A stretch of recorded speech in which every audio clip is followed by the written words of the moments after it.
আজ মঙ্গলবার 18ই চৈত্র 2025 সালের 1 এপ্রিল। ধনুরাশি, ধনুলগ্ন, স্যাজিটেরিয়াস সাইন জাতক জাতিকাদের আজকের দিনটি কিন্তু মিশ্র প্রকৃতির অতিবাহিত হতে চলেছে।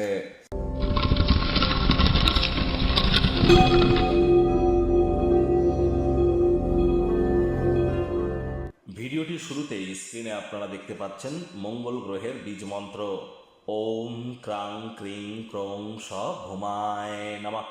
এটি আজ আপনারা সূর্যের আলো থাকাকালীন 108 বার জপ করুন। এটি আপনাদেরকে অত্যন্ত বহুলাংশে উপকৃত করবে, কারণ 2025 সালকে সংখ্যাতত্ত্ববিদ্যা অনুযায়ী যোগ করলে আপনারা পাবেন 2+2+5 = 9। That means the year of Mars, মঙ্গলের বছর এটি।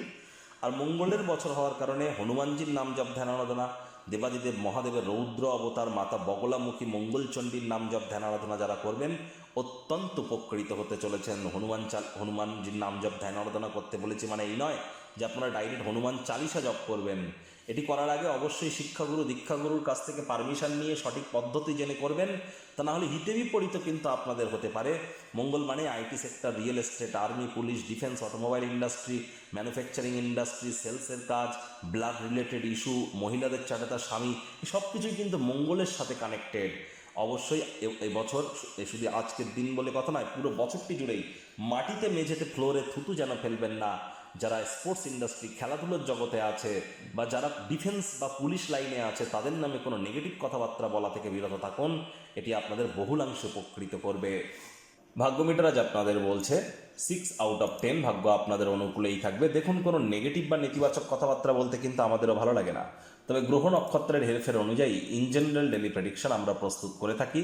যাদের চন্দ্র রাশি ধনু, এই গণনা তাদেরই কিন্তু অধিকাংশ ক্ষেত্রে খাটবে, আর যাদের ধনু লগ্ন তাদের কিন্তু আংশিক খাটতে চলেছে। আজ কায়িক পরিশ্রম হলেও শরীর মনে সতেজতা এবং তরতাজাই আপনারা অনুভব করতে পারেন। আজ নিজের মধ্যে ইতিবাচক এবং আত্মবিশ্বাসের সাথে আপনি চারপাশে থাকা মানুষজনদের মনেও রেখাপাত করতে চলেছেন। তো পিতামাতার শরীর স্বাস্থ্যের দিকে আপনাদেরকে অতিরিক্ত নজর কিন্তু এ সময় দিতে হবে, সেদিকে অতিরিক্ত অর্থ ব্যয় কিন্তু হতেই পারে।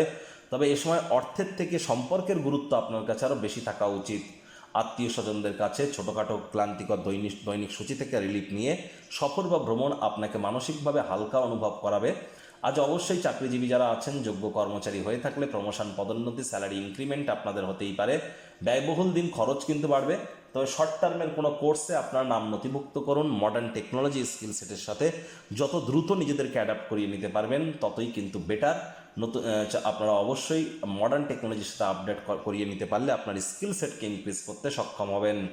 আজ রাজনীতিবিদ যারা আছেন, জনসংযোগ বৃদ্ধি করতে পারলে সমাজে পপুলারিটিও আপনাদের বাড়বে। যদি কোথাও ভ্রমণের পরিকল্পনা থাকে, শেষ মুহূর্তে কর্মসূচি কিন্তু স্থগিত বা পরিবর্তিত হতে পারে। মেজাজ হারালেই কিন্তু ক্ষতি, রাগ কিন্তু স্বল্প পাগলামির একটি রূপান্তর মাত্র। শিক্ষার্থী বিদ্যার্থীদের পড়াশোনায় মনোযোগ আরও বৃদ্ধি করতে হবে উচ্চশিক্ষার জন্য। যারা বিদেশ যাত্রার কথা ভাবছিলেন, ভাগ্যদেবী কিন্তু আজ আপনাদের পক্ষে নেই। সন্তান সন্ততি থেকে থাকলে তাদের দিকে কঠোর সজাগ দৃষ্টি বজায় রাখুন। হাউস ওয়াইফ যারা আছেন, দিনের শুরুটা তাড়াতাড়ি করুন। প্রেমিক প্রেমিকা, স্বামী স্ত্রী উভয়ের ক্ষেত্রেই বলবো রূঢ় বাক্যের প্রয়োগ, অশ্লীল ব্যবহার যেন করবেন না। তৃতীয় কোনো ব্যক্তিকে ভুলেও সম্পর্কের মধ্যে যেন প্রবেশ করতে দেবেন না, সম্পর্কের দুর্বলতা কিন্তু আরও বেড়ে যেতে পারে। শত্রুপক্ষ, বিরোধী পক্ষ আজ কিন্তু খুব একটি শক্তিশালী থাকছে না। পরিবার পরিজন, নিকটে স্থানীয় ব্যক্তিবর্গদের সাথে ভাব ভালোবাসা বাড়বে। পরিবারের প্রতি সকল প্রকার দায়িত্ব সঠিক সময়ের মধ্যে সুনিপুণভাবে আপনারা পালন করতে চলেছেন। প্রিয়জন ছাড়া অন্য কারোর সাথে সময় কাটানো আজ অসুবিধার কিন্তু হতেই পারে। আজ স্বামী স্ত্রী একে অপরের প্রয়োজন মেটাতে অস্বীকার করতে পারেন, যার কারণে হতাশা কিন্তু আপনাদের সম্পর্কে গ্রাস করতেই পারে।